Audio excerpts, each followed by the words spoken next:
Berlin est une ville qui me passionne depuis longtemps parce que c'est à la fois le théâtre de l'histoire et la scène où l'architecture moderne apparaît en Europe. L'architecte Jean-Louis Cohen enseigne l'histoire de l'architecture et des villes, à Paris et à New York. Il nous parle de Berlin, une ville qu'il connaît depuis longtemps.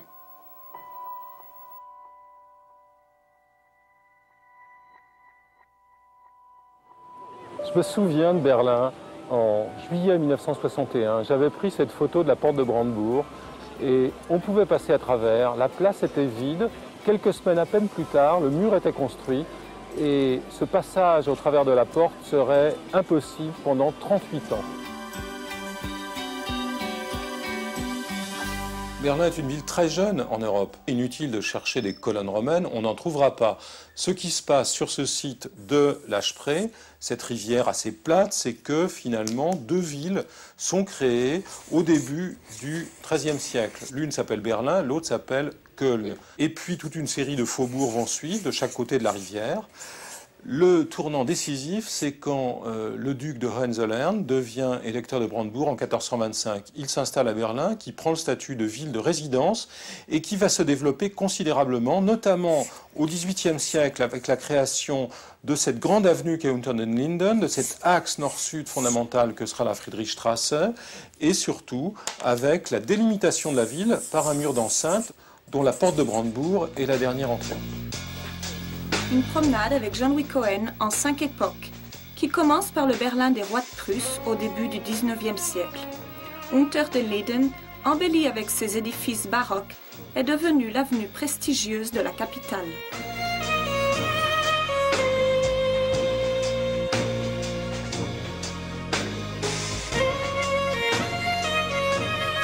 La grandeur de Berlin au début du XIXe siècle, elle correspond aux rêves et aux projets de Karl Friedrich Schinkel. Schinkel est l'architecte des rois de Prusse et il imagine un programme de transformation pour la capitale. Tout d'abord, il construit au bord de la Spree l'Altes Museum, gigantesque construction au centre de laquelle se trouve une rotonde qui reproduit le Panthéon de Rome.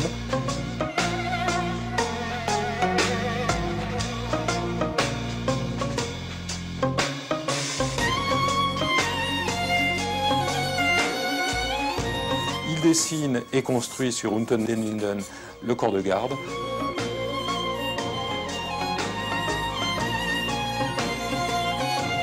Et sur le marché des gendarmes, la Schauspielhaus, la salle de spectacle.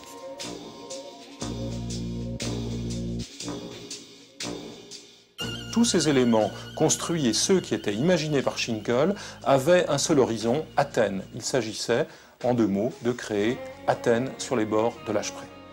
Tout au long du XIXe siècle, Berlin subit une formidable poussée démographique au point de rattraper son retard sur Londres et Paris.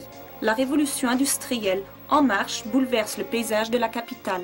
La figure la plus typique de Berlin après l'unité, à la fin du XIXe siècle, c'est plus le triangle de la Friedrichstadt, c'est plus le système des faubourgs ou l'enceinte qui a disparu, c'est le chemin de fer urbain, le S-Bahn, en forme de tête de chien sur le plan de Berlin, traversé par une ligne médiane très importante, surélevée, qui permet la découverte de tout le centre de la ville encore aujourd'hui.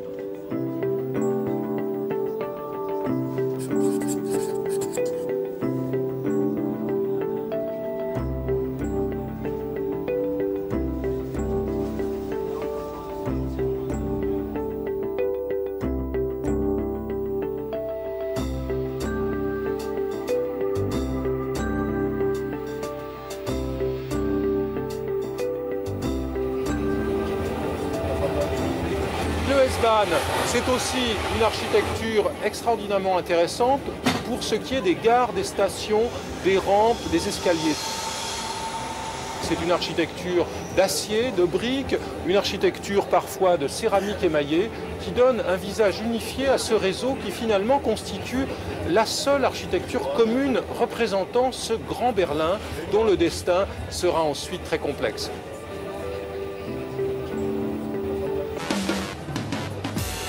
Le S-Bahn, chemin de fer très moderne pour l'époque, finalement reflète ce qu'est l'identité du Berlin à la fin du XIXe siècle. C'est la capitale mondiale des entreprises électriques. On appelle Berlin à l'époque Chicago sur la Spree ou bien Electropolis.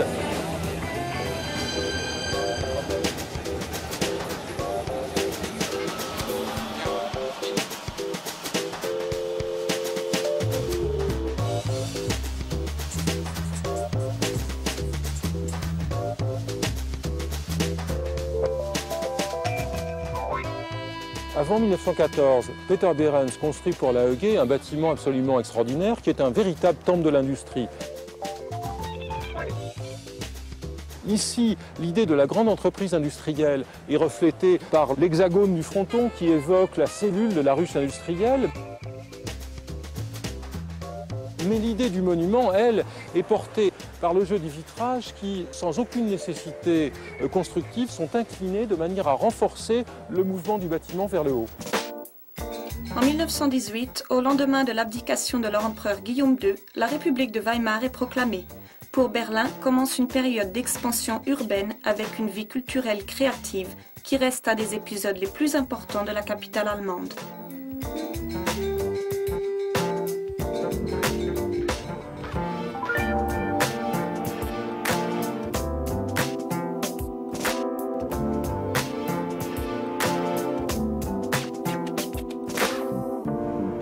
Sous la République de Weimar, Berlin, ce sont de belles maisons modernes, mais ce sont aussi les plus grands ensembles de logements sociaux d'Europe à l'époque. La cité du fer à cheval de Bruno Taut, construite dans les années 20, est l'un des plus grands ensembles de logements du moment. C'est une architecture qui travaille sur la continuité de la façade, mais aussi sur la profondeur, avec ses loggias dont le fond est bleu ciel. On voit le marquage entre les unités qui est souligné par les chaînes de briques et surtout cette petite rangée de séchoirs à linge en haut dont les fenêtres carrées constituent une sorte de frise virtuelle.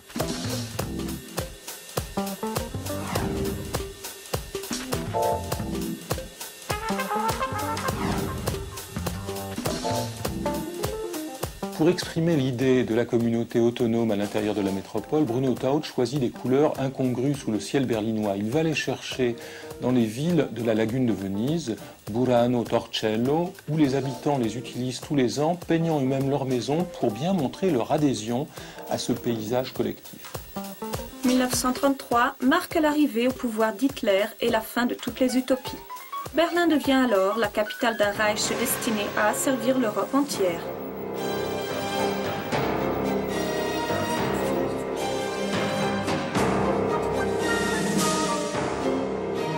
Le stade olympique de Werner March est considéré comme un des principaux bâtiments du nazisme à Berlin.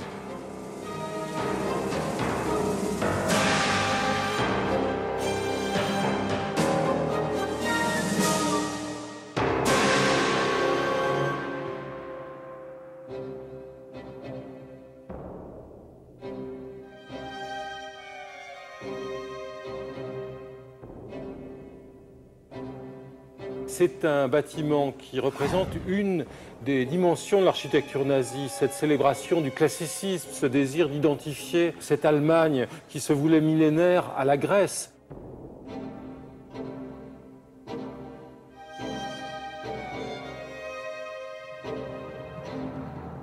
Ce Berlin était réglé par deux axes est-ouest et nord-sud que Speer avait dessinés, et pour la conception desquels le modèle de Paris était le modèle dominant. Hitler, d'ailleurs, ne fit-il pas, juste après la défaite française de 1940, le voyage de Paris un beau matin pour inspecter de son œil d'architecte amateur les perspectives haussmanniennes et essayer de façonner ce grand projet dont seules quelques démolitions furent effectuées.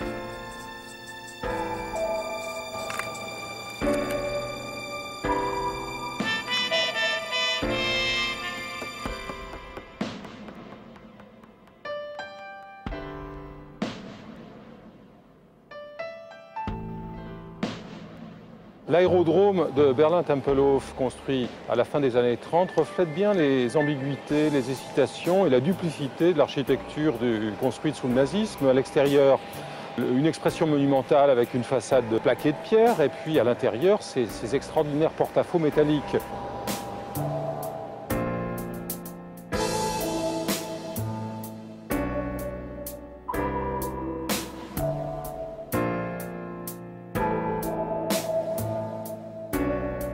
Il faut imaginer la situation de Berlin en 1945.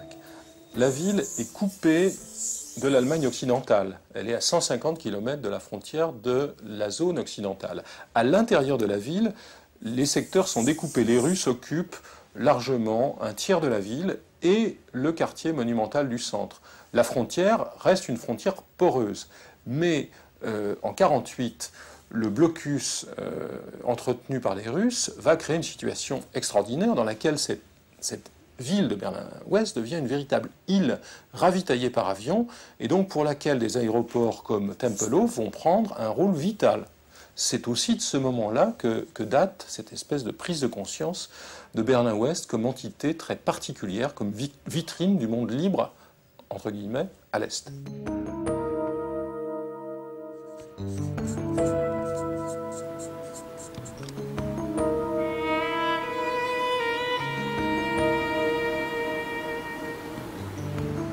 Là, nous sommes Frankfurter Allee. C'était une des grandes voies qui reliait Berlin à l'est de l'Allemagne. Les soviétiques à Berlin-Est, après la création de la RDA, commencent à importer leurs idées et leurs emblèmes. Et donc, cette allée, cette grande voie est rebaptisée la Stalinallee. Elle va devenir le théâtre de la reconstruction de Berlin. Donc, ce que nous voyons, ce sont des constructions que nous pourrions voir à Stalingrad, à Minsk ou dans d'autres villes de l'Union soviétique.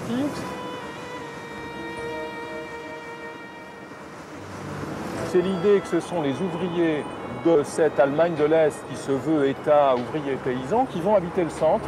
Une ville dans laquelle les logements eux-mêmes deviennent les monuments. Les monuments, ce ne sont plus seulement les bâtiments publics, mais c'est l'idée du logement comme monument. Et le langage architectural est un langage de corniches, de frises, d'entablements, un langage aussi fait de bâtiments en béton qui sont couverts de plaques en céramique qui pour certaines commenceront à tomber très tôt. Aujourd'hui, l'allée a été parfaitement reconstituée et donc tout ça est en bon état.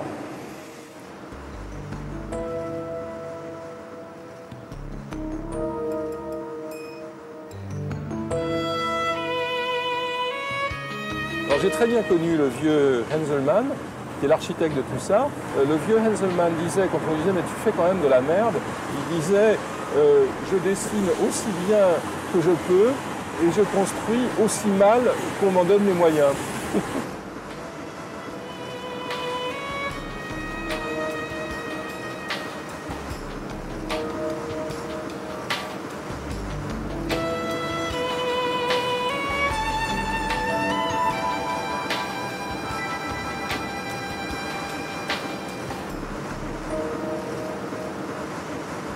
La tour de télé, c'est vraiment un geste pour dire symboliquement, c'est nous qui avons la légitimité historique. Berlin est la capitale de la RDA. Donc la capitale, ça se marque par une tour Eiffel, par un Capitole, par un grand bâtiment.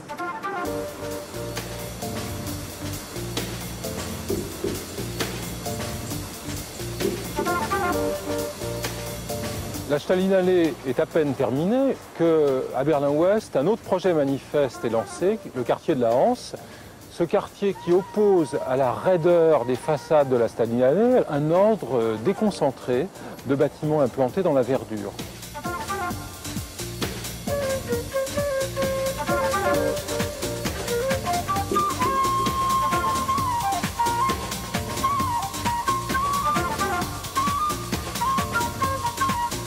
On pourrait dire dans une certaine mesure que ce plan libre du quartier est une métaphore de ce nouveau concept forgé pendant la guerre froide, le concept de monde libre.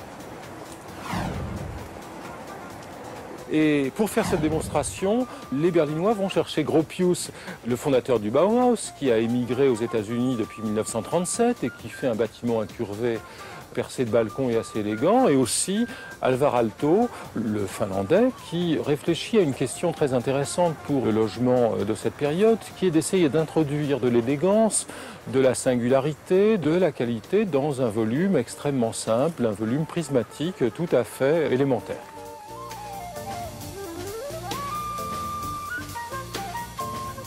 Et puis aussi une surprise, Oscar Niemeyer, l'architecte de Rio de Janeiro, qui est à ce moment-là en train de travailler sur les bâtiments de Brasilia et qui essaye d'adapter au climat parfois un peu glacial et venteux de Berlin le thème des pilotis. Ils sont en V à Berlin, ces pilotis qui ici semblent regretter un peu le soleil tropical.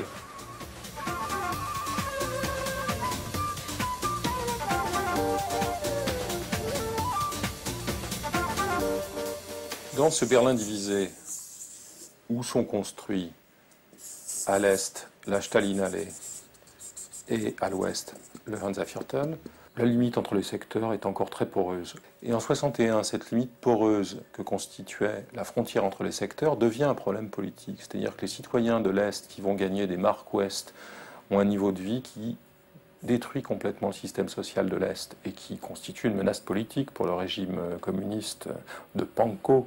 Et donc, cette frontière devient un rempart, comme le disaient les Allemands de l'Est, un mur infranchissable qui va rester en place pendant presque 30 ans et qui va décider de la fin de la guerre froide. Avec la construction du mur, Berlin-Ouest devient sans espoir de réunification. Un rectangle noir va symboliser cette partie de la ville devenue autonome.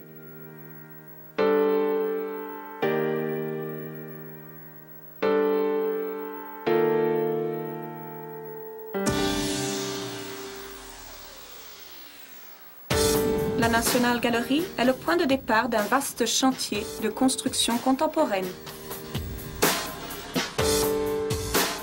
1968, à Berlin-Ouest, Mies van der Rohe construit la nouvelle Galerie nationale, un bâtiment extraordinairement moderne par sa conception spatiale, un grand espace où toutes les expositions peuvent être organisées dans une très grande liberté. Ce bâtiment est coiffé d'une grande toiture de métal. Celle-ci est montée sur place au sol, puis levée sur des vérins pour être posée sur ses 8 colonnes.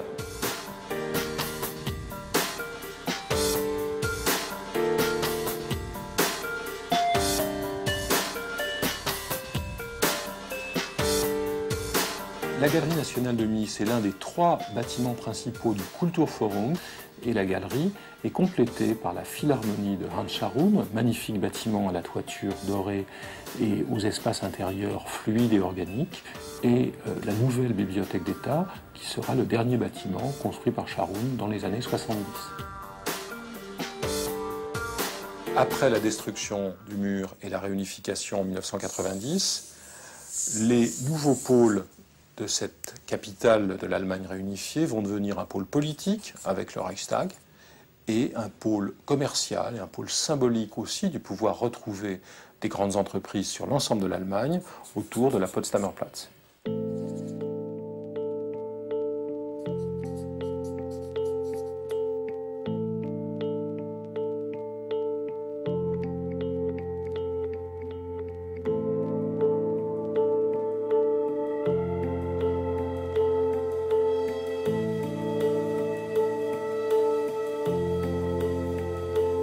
Entre la nouvelle chancellerie fédérale venue de Bonn et abritée dans le bâtiment d'Axel Schultes, bâtiment un peu maniéré, un peu complexe, et le Reichstag, c'est-à-dire le Parlement, qui est la chambre principale de la République fédérale allemande, avec la chambre des États, le Bundestag, se joue finalement toute la vie politique allemande.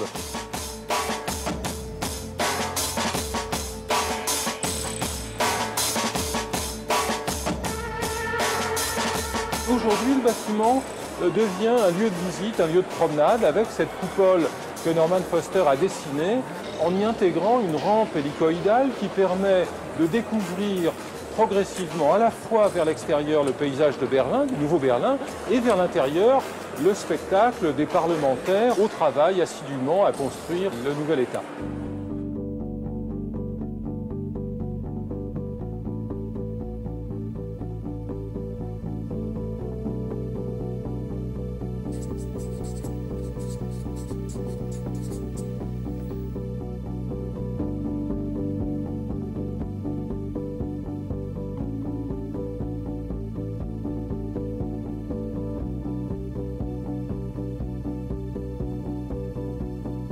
La nouvelle Potsdamer Straße est un des quartiers les plus réussis du Nouveau Berlin. Là où Wenders avait tourné dans un désert de ruines les ailes du désir, Renzo Piano a construit la tour Mercedes-Benz, a construit un grand centre commercial.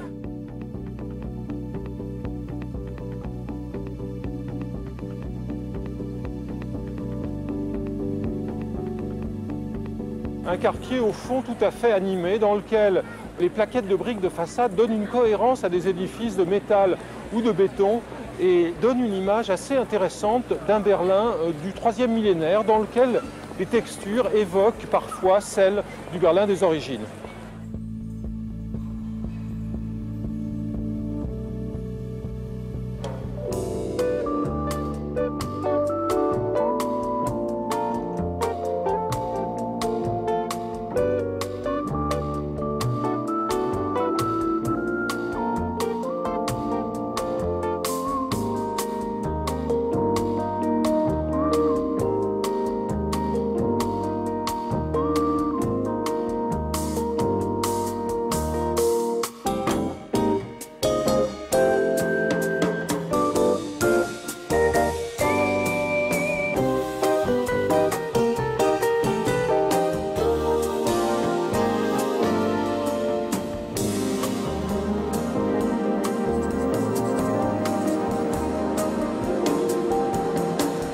Le quartier de Berlin-Mitte, quartier très dense et pratiquement pas tellement détruit par la guerre, était un quartier d'industrie, d'activité, de commerce, un quartier aussi de logement, mais dont la vie était partie finalement et dont on ne restait en quelque sorte que les tramways.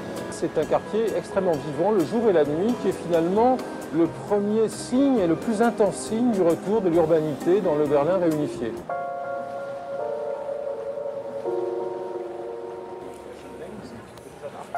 Les Hackeschenhöfe sont des cours industrielles et artisanales qui étaient restés assez à l'abandon à Berlin-Est et qui prennent un relief tout à fait différent aujourd'hui avec ces clinkers qui ont été restaurés. C'était des cours dans lesquels on trouvait des ateliers mais aussi des habitations. Aujourd'hui, ce sont des bureaux de firmes de cinéma, des lofts, des restaurants, des boutiques de design. Et elles deviennent un lieu très commercial, certes, mais un lieu de recréation d'une urbanité qui manque parfois de certains lieux comme la Friedrichstraße, par exemple, restaurée, reconstruite, mais fondamentalement très ennuyeuse.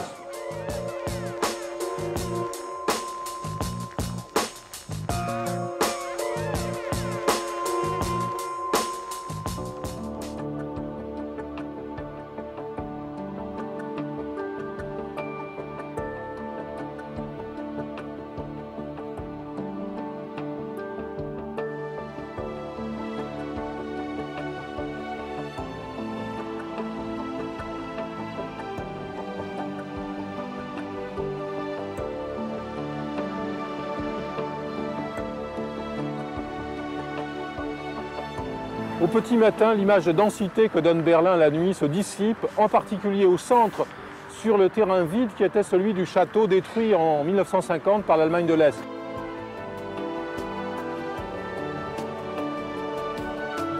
Que va-t-il se passer sur ce terrain? Il est clair aujourd'hui que le bâtiment du Palais de la République, en dépit de sa médiocrité architecturale, un bâtiment auquel les Berlinois de l'Est sont très attachés, va être préservé pour l'essentiel. Il est clair aujourd'hui que la Bauakademie de Schinkel, ce bâtiment de briques à l'image des modèles anglais de l'époque de la Révolution industrielle, va être fait. Quant au château, on se pose véritablement la question à Berlin.